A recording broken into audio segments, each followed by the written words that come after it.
வணக்கம். இன்றைக்கு நான் உருளைக்கிழங்கு குழம்பு வைக்க போகிறேன்.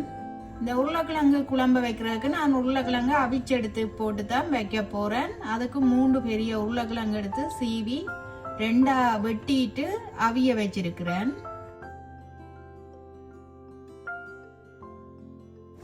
இந்த உருளைக்கிழங்கை நல்லா அவிய விடக்கூடாது. ஒரு அரைப்பதம் அவிஞ்சு கொண்டு வரவே இது எடுத்துடணும். ஏனெண்டா நாங்கள் இந்த குழம்புக்குள்ளேயும் இது கூட அவிஞ்சு வர பதம் சரியா இருக்கும்.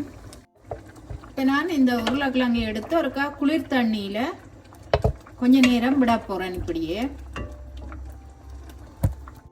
இந்த உருளைக்கிழங்கு கறியை வைக்கிறதுக்கு நான் ஒரு சட்டி அடுப்பில் வச்சு நல்லெண்ணெய் சேர்க்கிறேன். ஒரு 2 மேசக்கரண்டி அளவு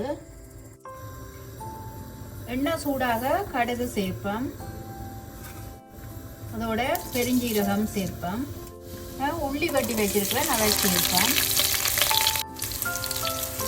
இதோட கருவேப்பிலை சேர்ப்போம்.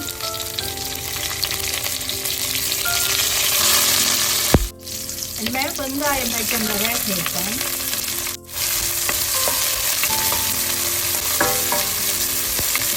வெங்காயம் ஒரு கண்ணாடி பதம் வதங்கி கொண்டு வரட்டும். நான் இந்த உருளைக்கிழங்கு குழம்புக்கு சேர்க்கிறதுக்கு 2 தக்காளியும் 1 டீஸ்பூன் பெருஞ்சீரகமும் கொஞ்சமா சின்ன சீரகமும் அரைச்சி எடுக்க போகிறேன். இப்போ உள்ளி வெங்காயம் எல்லாம் நல்லா கண்ணாடி பதம் வதங்கி கொண்டு வந்துட்டுது.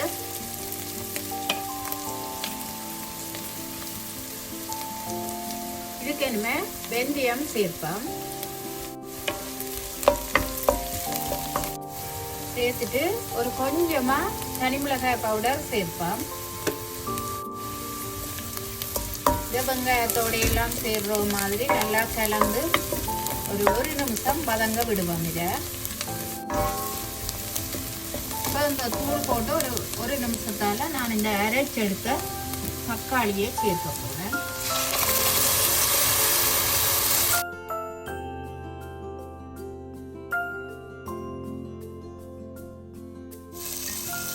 இனிமேல் இதுக்குள்ள யாழ்ப்பாணத்து கறி பவுடர் சேர்ப்போம்.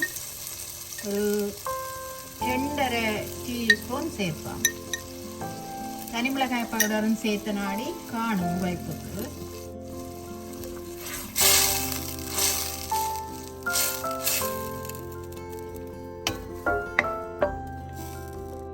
இனிமேல் இந்த குழம்பு கலவான உப்பை சேர்க்க போறேன். சேர்த்துட்டு இது கொஞ்ச நேரம் நல்லா கொதிச்சு வரட்டும்.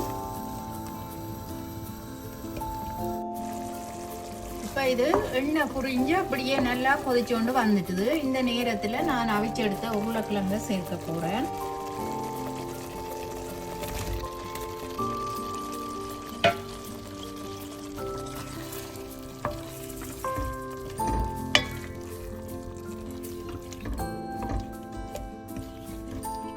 எனவே இந்த குழம்பு கிழவான சுடுதண்ணியை சேர்க்க போகிறேன். சேர்த்துட்டு எல்லாத்தையும் நல்லா கலந்து விடுவோம்.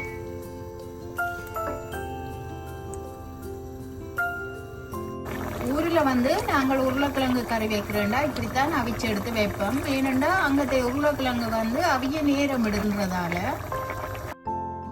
ஆனால் இங்கத்தை உருளைக்கிழங்கு டப்பண்டா அவிஞ்சிடும். வதக்கியும் நாங்கள் மற்ற மாதிரி செய்து எடுக்கலாம் குழம்ப.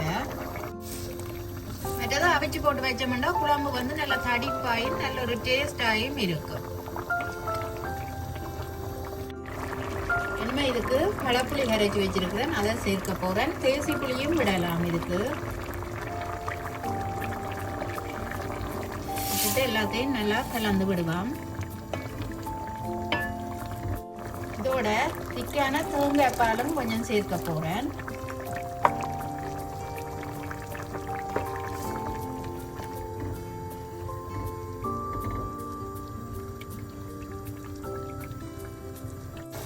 உருளைக்கிழங்கு கறி அவிஞ்சு ரெடி ஆயிட்டுது. நான் இதுக்குள்ள பட்டையும் ஏலக்காயும் கிராம்பும் வறுத்தரைச்ச பவுடர் 1 டீஸ்பூன் சேர்க்கிறேன். அதோட கொஞ்சம் கருவேப்பிலையும் சேர்த்துட்டு நான் நல்லா அடுப்பை குறைச்சி ஒரு கொஞ்ச நேரம் இப்படியே விட போறேன். நான் இப்ப அடுப்பை நிப்பாட்டி போட்டேன். கறியை ரக்கி எடுக்க போறேன்.